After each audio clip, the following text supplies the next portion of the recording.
Hello little family, welcome to our vlog. Nabudol din ba kayo nung nakaraang 6/6 sale?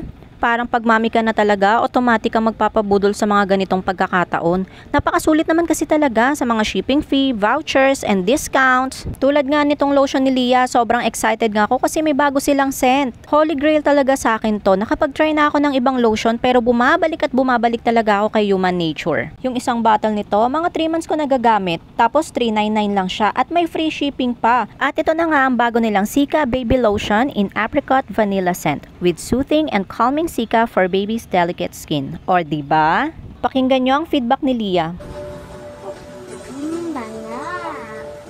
Gustong-gusto ko din yung pagkamabango niya na sakto lang yung pagka-mild para sa mga baby. At dahil nga maulan na naman ngayon, di maiiwasan na may mangilan-ngilan na namang mga lamok.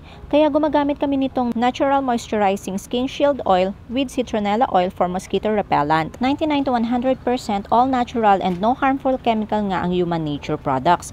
Kaya talagang safe sa babies and adults too. Siguro magto 2 years old pa lang si Lia nung na-discover ko to, and until now, loyal user talaga kami. Sasabay ko na nga rin sa budol itong baby bath soap ni Lia. Story time muna tayo. Nung baby pa si Lia, nagkaroon siya ng mga rashes or parang something na rough sa skin. Then, na-recommend ng pedya niya yung Baby Flow Oatmeal Bath. Siguro mga almost a year din niyang ginamit yon until na-discover ko nga itong diapers. Actually, yung diaper talaga nila yung ginagamit namin and sobrang ganda ng quality. Pero nakita ko nga na meron din sila ng oatmeal soap, kaya nagtry ako. Imagine, for only 381 pesos, meron ka ng tatlong 450 ml. Ito nga pala yung favorite namin na natural oat milk. Meron ding fruit complex, shea butter, and avocado. All natural and with pro vitamin B.